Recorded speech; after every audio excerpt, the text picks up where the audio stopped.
तो ये आईआईटी नहीं आसान, एक बस इतना समझ लीजिए, एक आग का दरिया है और डूब कर जाना है। किसी महान व्यक्ति ने कहा है रास्ते बदलो मंजिल नहीं।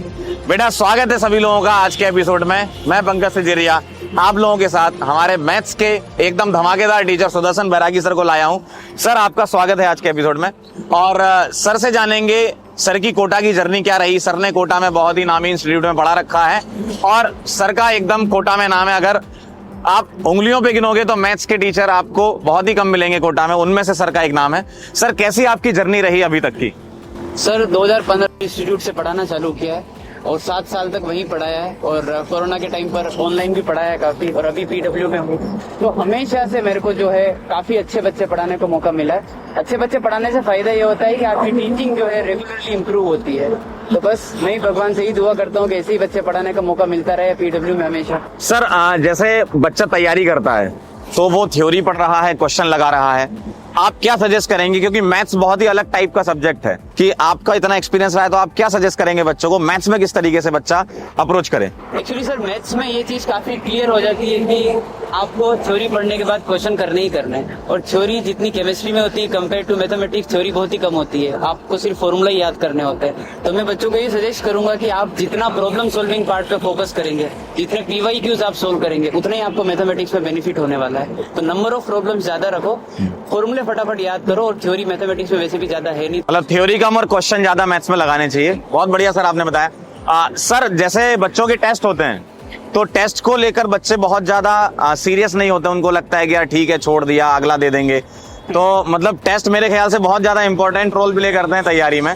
तो आप क्या सजेस्ट करना चाहेंगे? टेस्ट की कुछ स्ट्रेटजी बच्चों को बताएं, किस तरीके से टेस्ट को अटेम्प्ट करना होता है या टेस्ट नहीं छोड़ना है, इसके बारे में कुछ बच्चे को मोटिवेट करें। नहीं, बिल्कुल मैं आपसे बिल्कुल एग्री करता हूँ इस क्वेश्चन पे कि टेस्ट जो है बच्चे को रेगुलरली और सिंसियरली देने चाहिए, क्योंकि वही तो एक जरिया है आपकी परफॉर्मेंस को मेजर करने का। तो टेस्ट देना तो बहुत ही जरूरी और मैंडेटरी है, और पूरा सीरियसनेस के साथ अपन टेस्ट दें।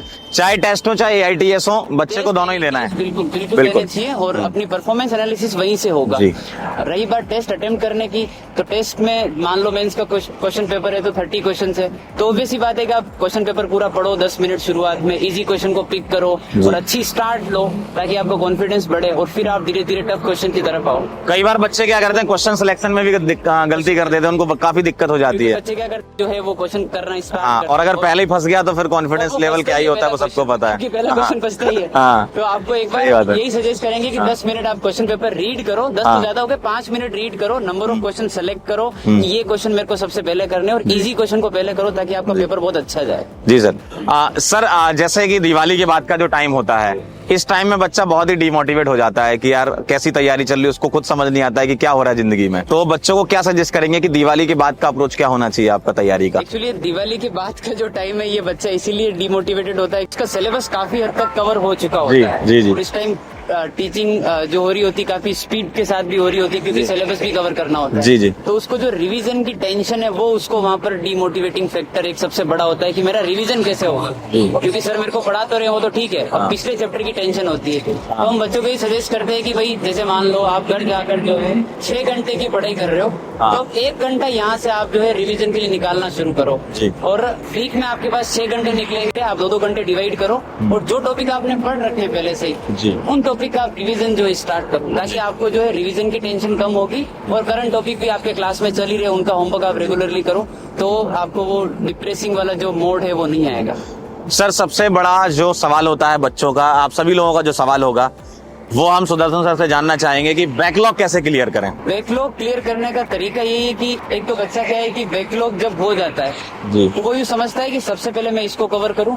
उस चक्कर में क्या है कि वो करंट उसकी क्लासेज जो चल रही होती है उसको भी छोड़ देता है और वो बैकलॉग कवर करना चालू करता है। वो ये नहीं समझता कि जब मैं करंट टॉपिक छोड़ रहा हूँ तो उनका भी तो बैकलॉग इकट्ठा हो रहा है। तो हमेशा बच्चों को ये सजेस्ट किया जाता है कि जो करंट टॉपिक चल रहे हैं उनको आप रखो टॉप मोस्ट प्रायोरिटी पर, उनको तो करना ही करना है। उसके अलावा जब आपको धीरे धीरे कभी संडे को टाइम मिल रहा है, जिस दिन आपका टेस्ट नहीं है, या जिस दिन आपको क्लास में होमवर्क नहीं मिला, या जिस दिन क्लास नहीं हुई, कोई क्लास कम है, उसकी जगह पे वो अपन बैकलॉग कवर करने की कोशिश करें।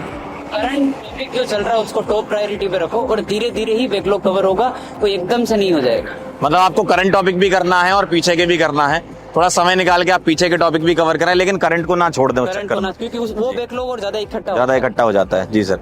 सर आपने पिछले कुछ सालों में टॉप रैंक्स पढ़ाई हैं, तो जो टॉप रैंक्स वाले बच्चे होते हैं उनकी क्या मेंटेलिटी होती है, क्या सोच होती है, किस तरीके से अप्रोच होती है उनकी कि वो एग्जाम में जाके टॉप कर जाते हैं? आपने ऐसे कई सारे बच्चे देखे हैं अपनी टीचिंग करियर में सर। बिल्कुल सर, उन बच्चों की खास बात ये होती है कि प्रॉब्लम को वो मल्टीपल वेज में सोचते हैं कि जैसे एक प्रॉब्लम उन्होंने अटेम्प्ट की, उनको उस क्वेश्चन का आंसर भी मिल गया। तो जनरली बच्चे क्या करते हैं कि उनको लगता है कि मेरे लिए क्वेश्चन का आंसर सबसे इंपॉर्टेंट है। उनके लिए वो नहीं होता, उनके लिए होता है कि बेस्ट मेथड कौन सा है। तो अगर उनका क्वेश्चन हो भी जाता है तो भी क्लास में वो टीचर से इस बात पे इंटरेक्शन करते हैं कि सर आप इसका क्या तरीका बताएंगे, मैंने ऐसा किया।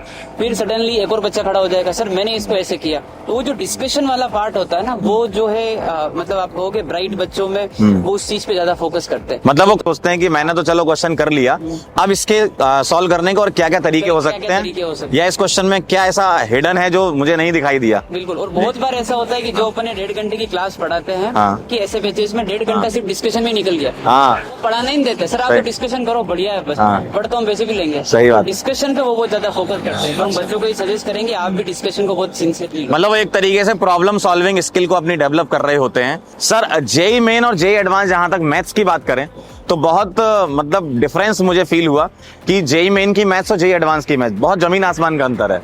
तो इसको बच्चा कैसे कवर करे सर? अगर अपन प्री कोविड टाइम की बात करें तो जेई मेंस और जेई एडवांस में बहुत फर्क था। जैसे मैं थोड़ा सा बताऊं तो जेई मेंस के जो क्वेश्चन होते हैं वो सिंगल कॉन्सेप्ट कैरी करते हैं कि एक कॉन्सेप्ट है, आपको क्वेश्चन पढ़ना है, वो कॉन्सेप्ट अप्लाई करना और आपको आपका आंसर मिल जाएगा। मेजोरिटी ऑफ क्वेश्चन ऐसे ही होते हैं। मल्टीपल कॉन्सेप्ट आते हैं कि एक ही क्वेश्चन में जो है सीक्वेंस सीरीज भी लग रहा है, उसमें कॉम्प्लेक्स नंबर भी लग रहा है, उसमें कोऑर्डिनेट ज्योमेट्री भी लग रहा है। तो एक भी टॉपिक अगर बच्चे को ट्रबल करता है, क्वेश्चन करने में प्रॉब्लम आती है।